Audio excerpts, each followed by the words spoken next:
et bonjour, bienvenue dans ce confinement gesticulé, numéro je ne sais plus combien, dans lequel on va parler aujourd'hui des journées de juillet 1830, des Trois Glorieuses, qui ont vu une autre révolution en France, qui a mis fin au règne de Charles X, qui était le roi frère de Louis XVI, puisqu'à partir de 1815, après l'Empire, les monarchies sont restaurées. Charles X est un roi plutôt conservateur.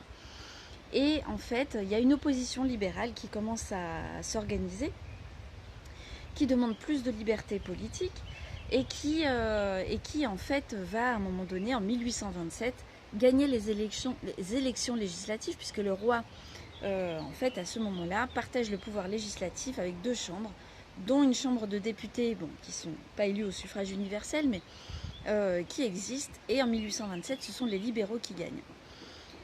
Il y a donc une opposition au roi qui s'organise au sein de cette assemblée. Et en 1830, le roi décide qu'il y en a marre. Et donc, qu'est-ce qu'il fait? Il dissout l'assemblée. Donc voilà, c'est quand même pas non plus exagéré. Donc, il joue les biscottos, sauf que les libéraux regagnent derrière les élections législatives. Le roi redissout l'assemblée. Et il décide qu'à partir de maintenant, ça commence à bien faire, il va décider de gouverner par ordonnance. Personne de nos jours n'oserait faire une chose pareille face à une opposition qui ne serait pas d'accord avec le pouvoir. Alors du coup, qu'est-ce qu'il fait? Donc, il décide de gouverner par ordonnance et il supprime la liberté de la presse. Hein, c'est drôle. Alors, en même temps qu'il y a cette opposition politique, il y a des tensions sociales dans tout le pays, il y a du chômage, il y a de la pauvreté, il y a de la misère, il commence à y avoir aussi des troubles antifiscaux, des grèves ouvrières, hein, les ouvriers commencent à être une population qui existe. Et donc tout ça c'est comme en 89, et comme en 93, le peuple va réclamer la taxation du grain, pour éviter la spéculation sur les prix, et notamment du pain, de la farine, etc. Le 26 juillet, les journalistes et les libéraux appellent à se révolter. Et alors, ce qui va se passer, c'est que comme il y a toutes ces tensions sociales, eh bien, les libéraux et les journalistes, et la bourgeoisie, on va dire, trouvent très rapidement un appui populaire qui va venir et qui va construire des barricades. Pendant 3 jours, ils vont donc construire des barricades, prendre les lieux de pouvoir. Et le 28 juillet, l'hôtel de ville est entre les mains du peuple, avec un gouvernement provisoire qui décide le retour des libertés. Partout dans les rues, on voit le drapeau tricolore, les insignes des nobles sont enlevés, on s'appelle citoyen, on recrée des clubs de discussion politique. Bref, l'esprit de 89 est bien là, il est revenu. Alors, la nouvelle du renversement de Charles X dans tout le pays est très bien accueillie. Et donc on va appeler ça les Trois Glorieuses. Cette révolution, elle est menée, on va dire, à sa tête par des élites libérales. C'est également, mais alors dans la rue, par contre, les troupes révolutionnaires, c'est bien des ouvriers avec la petite bourgeoisie. La nouveauté, ce sont les étudiants, avec la fameuse image du pont d'Arcole, où la bataille est menée par un polytechnicien, et donc l'histoire dit que il va donner son nom au pont d'Arcole.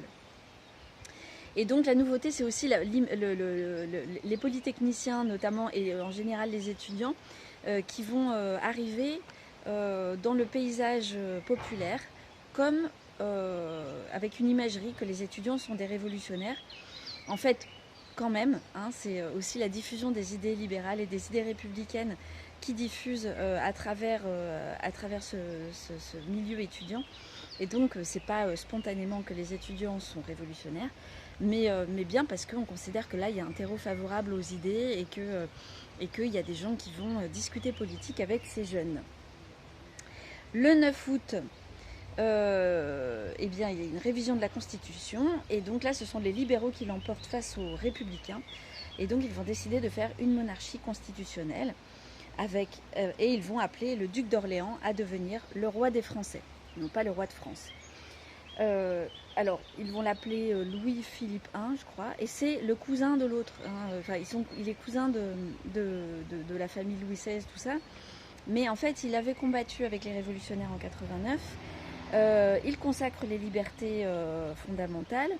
Et alors là, il y a un truc que j'adore, il y a un plan com qui lui crut. Je ne sais pas, avec les réseaux sociaux de l'époque, qu'on devait appeler des journaux, j'imagine, et bien notamment le journaliste Thiers, que on connaît un petit peu de nom, qui est un journaliste reconnu, etc., va appeler le duc d'Orléans à faire son devoir et à venir, fait ton devoir, et à venir prendre la place qui lui revient de droit, mais en fait, elle lui revient pas de droit, c'est juste que là, à ce moment-là, les libéraux ont le rapport de force en poupe, et ils installent donc le duc d'Orléans. Ils vont le présenter comme quelqu'un qui a combattu auprès des révolutionnaires de 89, ce qui est vrai, mais tellement habilement habillé qu'on voit bien derrière les ficelles pour montrer que voilà, il a voté pour la mort de Louis XVI, quoi. Donc à partir de ce moment-là, donc ils vont même appeler Lafayette. Les républicains, en fait, eux, alors, pendant que les libéraux appellent le duc d'Orléans, les républicains, eux, appellent Lafayette en espérant qu'il va essayer de contrecarrer ça. Mais non, Lafayette, voilà, qui a une image de révolutionnaire qui n'est pas tellement ternie, va venir et va aller au balcon présenter le duc d'Orléans et donc appeler le roi des Français. Alors partout en Europe, enfin oui en Europe, il y a plein de révolutions qui vont se mener avec le mot d'ordre « faisons comme les Français ». Donc vraiment cette révolution, elle va donner espoir, pas seulement en France, elle va diffuser, puisque le 25 août à Bruxelles, ce sont les Belges qui se débarrassent des Hollandais et installent une monarchie libérale comme en France. Les Polonais essayent de se battre contre les Russes à Varsovie. Et il y a même des comités polonais en France, en Italie qui vont se monter pour soutenir cette révolution. Bref, donc il y a voilà, en Espagne, il y a des clubs, il y a des gens qui rêvent de faire comme en France. Dans un coin, il y a les Grecs qui eux font une révolution qui est en marge en fait de ce qui se passe en France.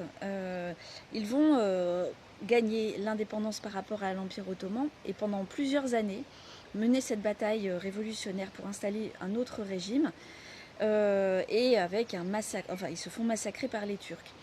Paradoxalement, ce sont les grandes puissances et les grandes monarchies européennes qui vont venir au secours des Grecs et consacrer cette indépendance contre la monarchie de l'Empire ottoman, enfin, ce qui est un petit peu... mais en fait, c'est pour des raisons géostratégiques. Et comme quoi, vous voyez, hein, on est amis politiques jusqu'à quel point, hein, jusqu'à quel point les positions géostratégiques peuvent, à un moment donné, influencer nos décisions.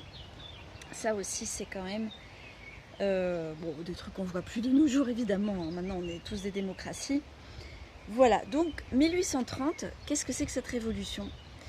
Parce que en fait, les révolutions en Europe, globalement, elles vont être écrasées dans le sang. Les premières lois françaises que le nouveau régime va mettre en place font que ce sera une révolution qui ne sera ni démocratique ni sociale. Ils installent un suffrage censitaire. Quand même, il faut payer plus de 200 francs d'impôts pour pouvoir avoir le droit de vote. Donc en fait, 90% des hommes sont de fait exclus du droit de vote. Les premières lois françaises, alors voilà, donc suffrage censitaire. Rien n'est fait par rapport à la misère urbaine et ouvrière qui s'installe, puisque petit à petit l'industrialisation gagne, s'urbanise et donc avec beaucoup de pauvreté et de misère. L'agitation sociale qui persiste va être réprimée. L'alliance des barricades est brisée. On voit au moment de la révolte des Canuts à Lyon en 1931 qui va être terriblement réprimée, alors que les Canuts sont dans une misère noire et que vraiment, enfin, toutes les raisons de se battre. Eh bien, les bourgeois sont passés de l'autre côté de la barricade et s'allient aux forces de l'ordre pour réprimer les ouvriers. Les républicains se considèrent donc trahis par les libéraux et vont considérer que 1830 n'est pas une vraie révolution ou alors que c'est une révolution ratée ou volée. Pourtant, la révolution est du coup à partir de là réhabilitée comme mode d'action politique. C'est-à-dire qu'on voit que si on fait une révolution, on peut quand même changer de régime, on peut quand même virer un roi. Alors, ce qu'il y a de bien avec cette révolution, pour les libéraux, c'est génial, c'est que c'est une révolution sans excès. Hein. C'est-à-dire que massacrer les canuts, ça va, ça passe, hein, tranquille. Par contre, couper la tête des nobles, non, c'était un peu méchant, quoi. Vous voyez, en fait, c'est un peu le... Voilà, je voudrais pas faire des parallèles avec ce qu'on a pu voir en France, parce que ce serait sans doute maladroit. Mais enfin, quand même, cette idée qu'il y a des révolutions sans excès, que la violence c'est pas bien, etc., en fait, elle oublie toujours que en fait, la violence, elle existe. C'est juste pas les gens propres et en gants blancs et qui savent bien s'exprimer qui la subissent. Et voilà, donc on peut juste foutre en l'air. On parle des canuts beaucoup. À Lyon, il y a eu aussi la révolte des Ovalines. Enfin, il y a eu tout un milieu ouvrier qui s'est fait complètement massacrer. Et donc voilà. Alors, du coup, quand même, cette révolution, elle a été chercher du côté du peuple une légitimité. C'est-à-dire que cette idée qu'on peut sortir du complot, essayer de faire un coup d'État, etc., et que si on a le peuple avec nous, et ben, ça fait une vraie révolution, ça a été aussi un des acquis des Trois Glorieuses. Et puis, à partir des Trois Glorieuses, les contre-révolutionnaires sont définitivement écartés. Et donc, en fait, 1830 va ouvrir la voie aux révolutions suivantes, 1848 et puis la Commune. Et donc 1848, le printemps des peuples. Voilà, qu'on verra dans une autre vidéo. Alors, là, on va, à propos de construction de barricades, parce qu'on va encore me dire que c'est tiré par les cheveux le lien entre la conférence gesticulée et la révolution dont je parle, mais il me semble quand même qu'il s'agit quand même d'autoconstruction. Hein. Et il y a un mouvement d'autoconstruction en France qui existe, hein, qui permet de créer des alternatives au ciment et au lobby du ciment. Lafarge, tous ces gens-là, très bien. Et donc, y a une conférence gesticulée qui parle de ça, qui est celle de Emmanuel et Michel Philippot, qui font en couple, et ça je pense que c'est une première mondiale, une conférence gesticulée qui s'appelle Terre en vue. BTP pour nous c'est bois, terre et paille. Alors en fait je vous dis autoconstruction, mais en vérité ils ne font pas que de l'autoconstruction, ils font tout un travail pour permettre de faire par exemple des quartiers entiers à Paris ou à Toulouse en terre crue. Comme des villes existent dans plein de pays, il y a des villes en terre crue qui existent et qui résistent aux années sans aucun problème.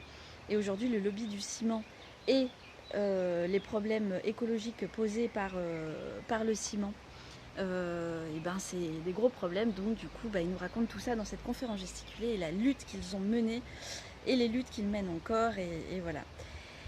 Donc je vous souhaite un bon visionnage de cette chouette conférence gesticulée. Je vous dis à bientôt pour la prochaine vidéo.